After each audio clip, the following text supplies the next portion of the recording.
Out of all the media I have consumed in my life, whether it's a video game, book, manga, anime, TV show, live drama, you name it, there is one thing that they all have in common when it comes to ones that I hold in high regard. That being how well it handles representation. And I know for some reason in this day and age, people don't like seeing representation, and to that I have to say, why? It's not affecting you. In fact, it actually helps out small minority groups being able to be seen, such as people with disabilities, smaller ethnic and cultural background groups, and in this video's case, sexualities. And again, I know wokeness.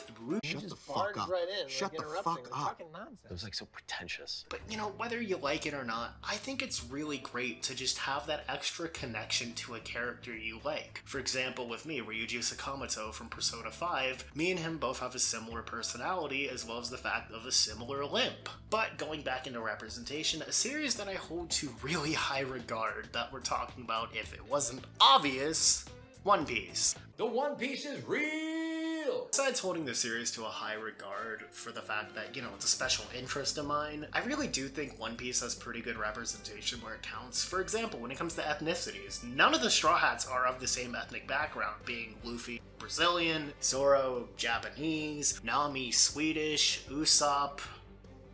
Well, I mean, I didn't say it was, like, perfect. I mean, at least he's acknowledged that Africa has different countries, with Blackbeard being from Somalia, though. But yeah, today, let's look at the queer representation in One Piece, because it being June, hopefully, when this video is out, and it being Rainbow Capitalism Month, I want to just see, is One Piece a decent queer representation piece or not? As, well, we're in for an interesting ride. Now, before discussing the first character on this video, I just want you to keep this in mind. I'm from the western side of the globe, I'm not Japanese, nor have I ever been to Japan, so there's gonna be some cultural differences that might affect my viewpoints in this, but I also want people to know this. The creator of One Piece, Eiichiro Oda, is honestly pretty progressive for what it counts, and I'm not calling him the greatest writer of representation ever, as... That's a child! And that's an ugly, pimply bitch! Yeah, we're gonna see it with some representation from the LGBTQ community that it's very hit or miss. So let's start with our first confirmed rep all the way from March 27th, 2000. Bentham Bon Clay of Baroque Works. Oh yeah, sexy. Now, for one, I want to bring up why I mentioned the year Bon Clay is from. It's because... Gender fluid. And it's a result of their devil fruit power, which, to give a long story short of this lore and not spoiling anything that's happened recently, devil fruits are, you eat it, you lose your ability to swim, but you get a cool power. Like, you want to control fire? There you go. You want to be a bear? Not that. You get it? Cool. Alright. Now with Bon Clay, their devil fruit is the copy fruit, which, upon touching someone's face, they can masquerade as them regardless of sex or gender. So, yes, that includes... yeah.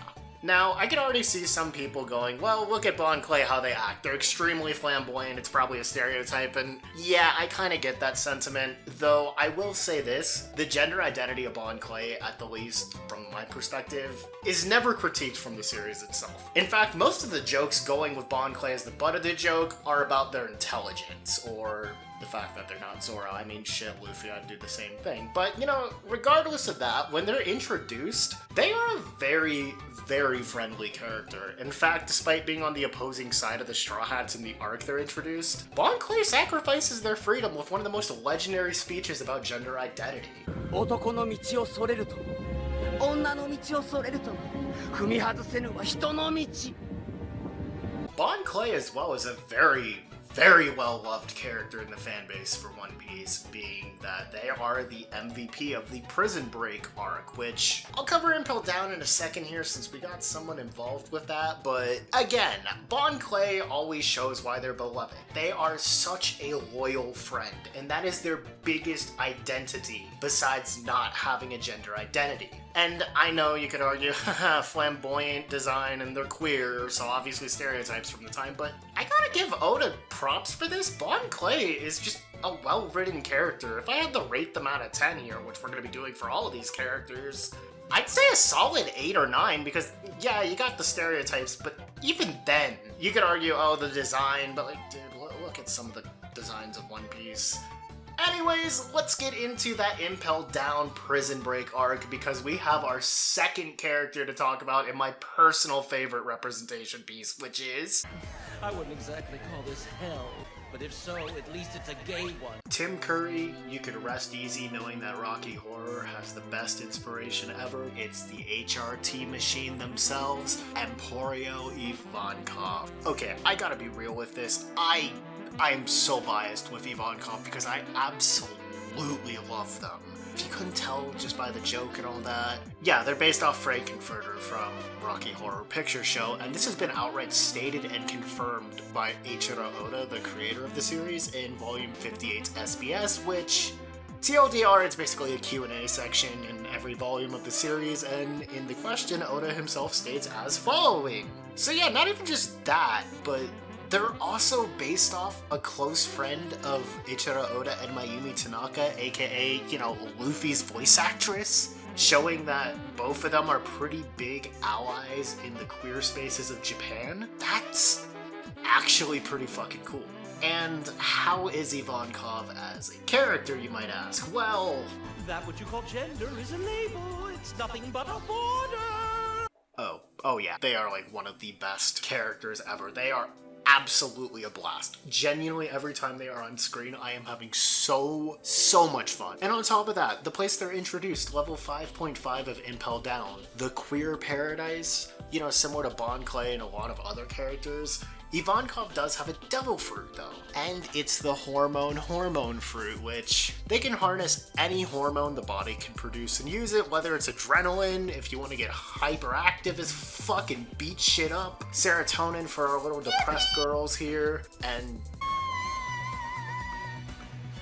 yeah, they kind of do this a lot. So, on top of all of this, Ivankov actually has a pretty big role in the plot, being one of the main commanders of the Revolutionary Army, which... But we're not getting into that, even though some people might argue this is political, but yeah, Ivankov as a character, despite being all over the top and bombastic, they are still a very, very well-respected character in the series, being, this high up in the authority, and on top of that, when it comes to being a joke, it's always about how ridiculous they fight, because, what the fuck is this fighting style? I love it! It's great, and I love this as they keep showing up. They are taken very seriously and seen as a threat by the world government. Higher-ups in the revolutionaries basically being Sabo and Dragon, but they're great. And if I had to give them a rating, I want to give it a 10, but I'm gonna have to go with a 9 because I can't say it's outright perfect because, yeah, you have the stereotypical stuff, and I know some people might have something against Rocky Horror Picture Show, which if you do, change that because it's a great movie, but I really do think as a trans or gender fluid representation piece, they are arguably one of the best I've ever seen, and I absolutely adore Ivankov. Now, before we move on to the representation piece I think some people have been waiting for me to talk about, which is let's actually talk about the right-hand person of Ivankov being Inazuma. Now, there's really not a lot to talk about with Inazuma since we don't have a ton of info on them outside of the bits they show up throughout arcs they're in, but besides having the scissor fruit, which... Okay. They're actually someone that transitions multiple times throughout arcs as a man or a woman. It's never outright stated what their initial identity is, what they were assigned at birth or anything, but they show up as different genders pretty much any other arc you see them. And there's not, again, that much to go off of, so if I had to rate them, I'd say a good 7 or 8. There's nothing offensive about them, and they're actually kind of a cool design. My time has come. So now let's get to the thing that I think everyone's curious about if you know about One Piece and representation with queers. Kamabaka Kingdom. Oh, Jesus. Oh, God, I really don't want to talk about this one, but let's just get this over with. Oda, I really appreciate you. I respect you as an author. I can defend some of the things like fake out deaths and plot points, this and that, but what the fuck is this? First off, and I apologize in advance to anyone that's gonna get offended because I feel offensive saying this, what does Kamabaka Kingdom mean? Well, it means for those with a heart of a maiden, so, trans analogy for, being a trans woman. But the literal definition verbatim of this island's name is full of transvestite. Ugh. I mean, it can't get any worse, can it? お元気ですかいつか二人に会える日を楽しみにしていますその時はきっといいお友達になれそう Yeah, I'm gonna be 100% real with you guys. This is probably the lowest the series has ever been with representation as a whole. And I'm not sure if it's homophobia or transphobia, just since, well, let's lay out the situation and I guess you can make a basis. Though I also want to keep this in mind. The last character we just talked about was introduced roughly around the same time this was introduced as a concept, so as the Straw Hat separation arc is beginning with Robin getting the Tequila Wolf, Frankie bombing one of the most important places in science history, Brooke just basically became a god, I guess, and then, Zoro going the goth hot topic with Perona and Mihawk. Where does Sanji end up? Well,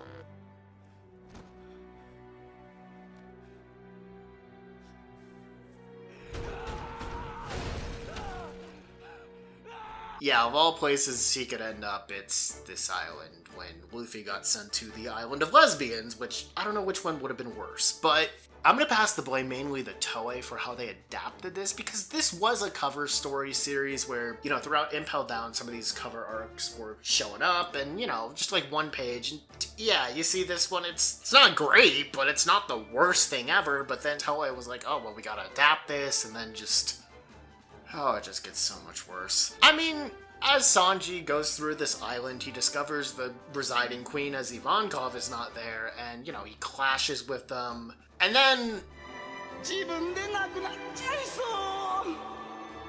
I guess that filler of Ace and Sanji during Alabasta wasn't just me looking at homoerotic subtext and they truly did. Dude, no, seriously, what the fuck is this? I'll give the situation this. Once Ivankov gets back, Sanji and Eva are kind of on good terms, and a lot of people always argue Sanji hates the place, but he does show respect for Ivankov throughout the arcs. But the dude literally learned how to walk on air to avoid cross-dressing gay men. And I will say there are some bits where Ivankov is a woman and Sanji gets all love crazy, and later on in the series there is a trans woman that Sanji shows genuine interest in, and not as a gag, but his first major power-up in the time skip is called Hell's Memory, and it's activated by his memories of being on this island.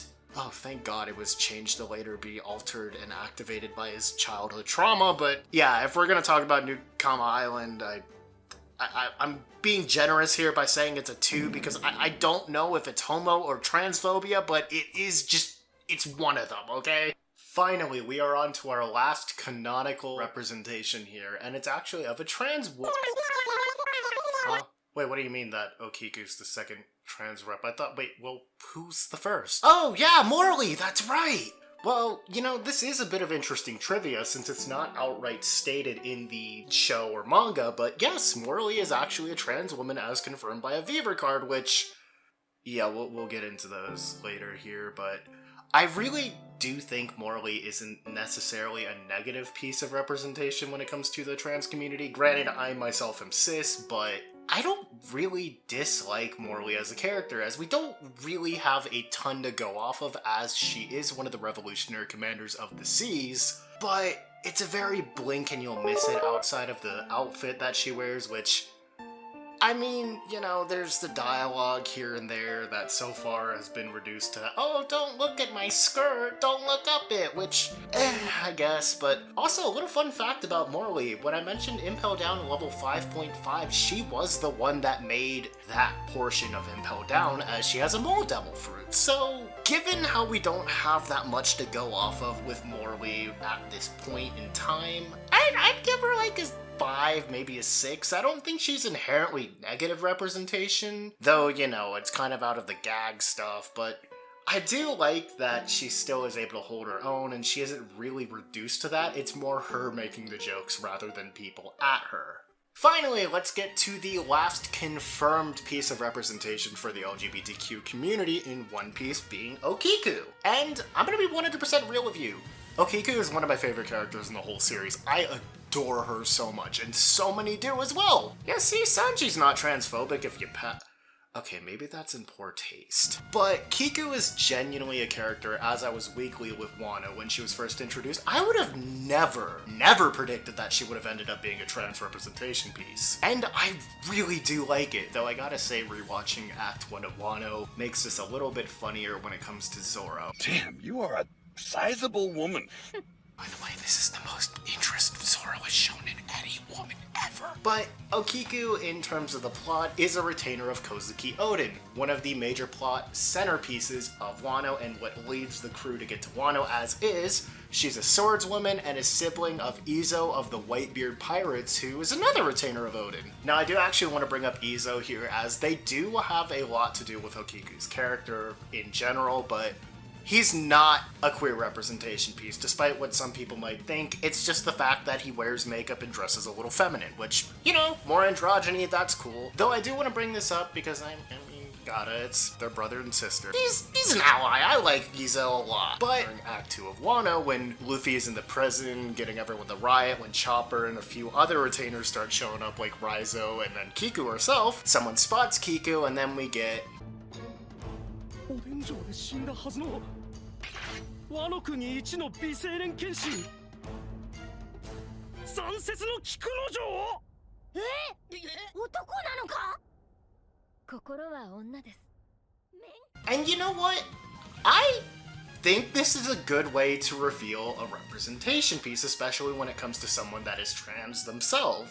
Though again, I'm cis, so I can't really say it's perfect, but I really do like that it doesn't bash Okiku at all, and you know, the saying of I'm a woman at heart is a way in Japan that it's kind of referred to when it comes to transitioning when you haven't fully transitioned, but you're in the process fully. I like that. And on top of that, what I really like about this, and further proof why Luffy is one of the greatest characters in all of media, immediately, him and Chopper don't even revert back to calling Kiku not a woman, despite the fact of, hey, you haven't fully transitioned. They're just kind of like, oh, Kiku, that's cool. Anyways, let's get out of here and beat some ass. And it's never brought up again, besides at the end of Wano when the crew and the retainers, after finishing Onigashima, are going into a hot spring dip.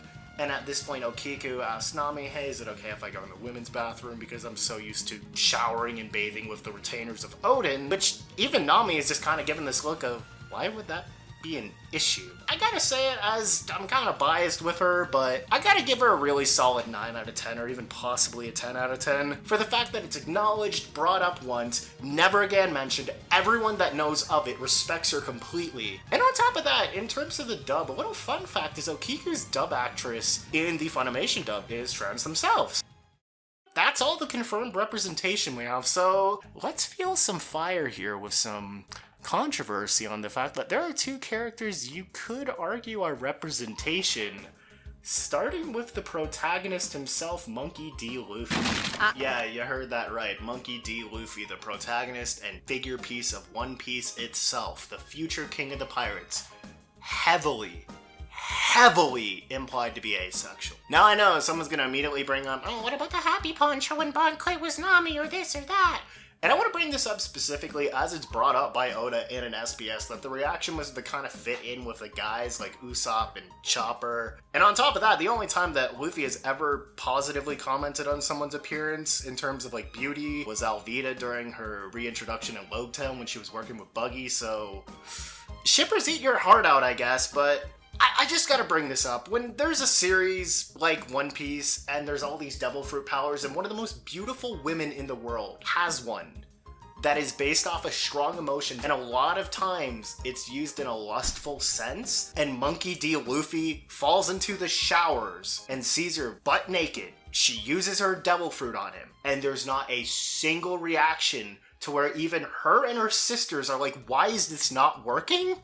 I think that's kind of heavily implying it. I mean, that just might be me. Even further in the arc, once she gets respect for Luffy for protecting her sister's dark secret, she invites him into her room, fully nude of course, and Luffy's only reaction is... And I know someone's gonna bring up, oh, well, Oda said that they have a love for adventure, so he's not focused on it. And yeah, I know, for all I know, I could be completely wrong, and we get something like Naruto, where the last chapter, Luffy looks at some random girl throughout the series and is like, oh, I'm so in love with you. But I don't really think there's anything in terms of sexual desire from Luffy. And the way I look at him is in the same vein as Son Goku, where, you know, I know someone could argue, oh, well, what about Goten and Gohan? Well, that doesn't change the fact that Goku is, like, completely oblivious to anything intimate and sexual. I mean, for God's sake, look at this clip. Kakarot, you've never kissed someone? Huh? No, of course not. Why? You're married and have children. Yeah, duh, but what's that have to do with kissing? yeah, this is definitely one of those things where I feel like it's the same sense for Luffy, where he's not ever gonna instigate anything sexual at all. And again, for all we know, last chapter there could just be some random romance thing thrown in there, but I really don't see Luffy instigating anything at all, regardless of who gets introduced that Luffy ends up getting paired with, such as Guy. So, you know, semi-controversial view of Luffy aside, who is our second implied queer character? Oh, I am gonna piss off dudes that get off the anime characters, aren't I? Yeah, so, our latest fan favorite who absolutely got done dirty by the plot. The titular son of Kaido and Oni Princess. Yeah, this is gonna be a very messy analysis regardless of what I conclude with Yamato, so I'm just gonna let you all know right here. This is my own viewpoint, and I'm gonna be using every bit of canon, merchandising, anything I can find about Yamato. So, let's just at least describe how Yamato is introduced. Throughout the beginning of Onigashima, we have the Beast Pirates bringing up, oh, Kaido's son's gone missing and possibly escaped. So, cool, just like the other Yonko, Kaido, King of the Beast, laid down that beast at some point in his past. Anyways, Luffy is going through Onigashima after basically starting shit and completely disregarding the plan like usual. Has a run-in with one of the Tobiropo ulti, fights for like, I don't know, like 10-15 seconds before some giant comes in with a mask, with a Kanebo like Kaido, and then just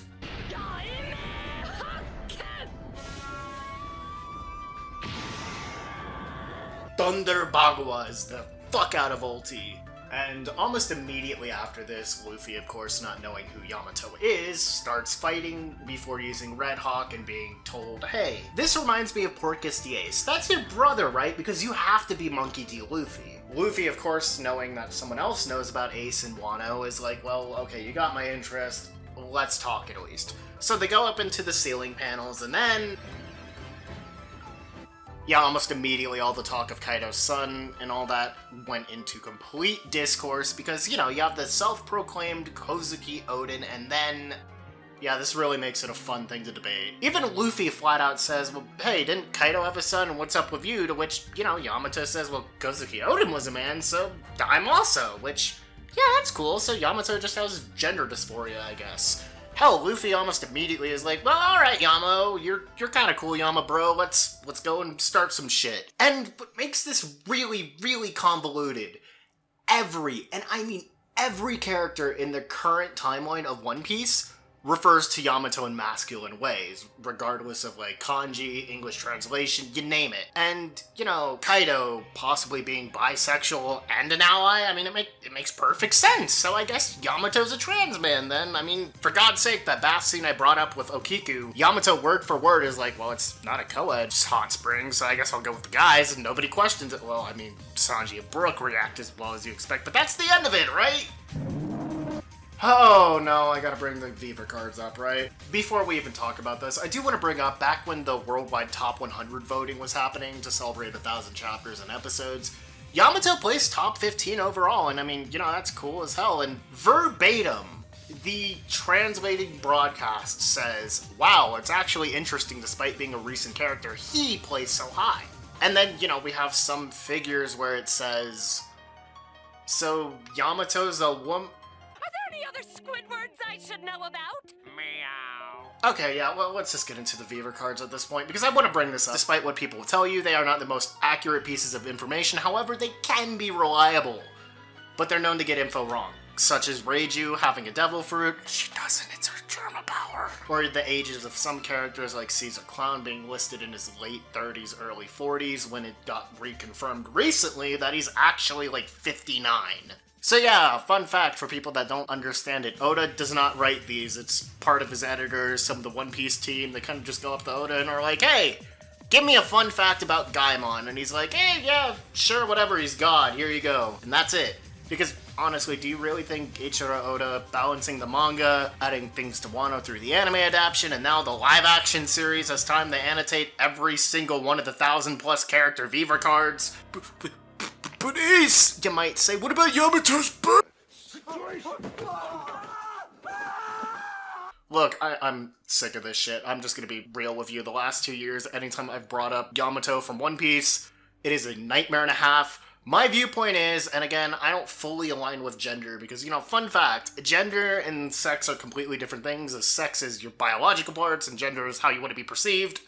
Yeah, you could argue Yamato sex is a woman, well, gender-wise they identify as a man.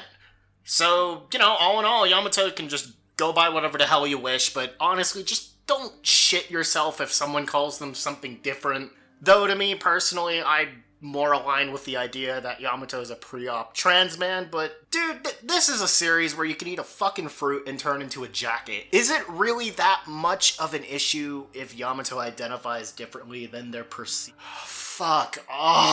So, yeah, canonical or not, that's every bit of queer representation in One Piece, whether implied or outright stated, and given the time for some of these characters as well occurring, all as being from a much more conservative portion of the world when it comes to like queer identity views, I think One Piece is not that bad when it comes to queer representation. Yeah, you know, here and there we have some, well, yeah, obviously pretty garbage pieces of representation, and that's not even just for queer representation in One Piece. But I really do think as the series has gone on further, and of course, you know, you have the thing of like Ivankov and Kamabaka Kingdom happening at the same time, it is pretty apparent that Oda is trying to be more progressive in a positive light when it comes to queer representation, such as with Ivankov having such a big role, fan favorite characters being queer as well, and I don't think it's bad. And again, I'm a bisexual guy, but I really do think if I had to like overall give One Piece a score out of 10,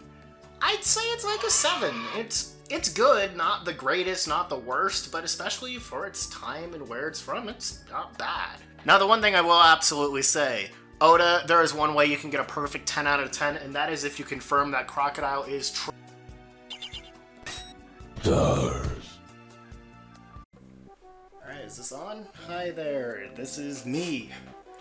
So yeah, this is a video idea that I've had for a long time, honestly, since Okiku was first introduced, because I always see people bringing up the new combo with One Piece representation for queers, being like, oh, it sucks, it sucks, it sucks, but honestly, you know, as I said in this video, it's not the worst, not the best, it's kind of just there. I'd give it a pass, but again, it's something I've been passionate about, especially with One Piece being, well, yeah. But if you like this kind of content, maybe leave a like and a subscribe, as I do plan on doing a lot more One Piece stuff, but again, I have a lot of hobbies, so one of them, my thumb will go right there, there we go, I plan on doing a pretty big analysis on Earthbound and some other games I like, so if you like it, stick around, and again, thank you for watching, hope to see you then.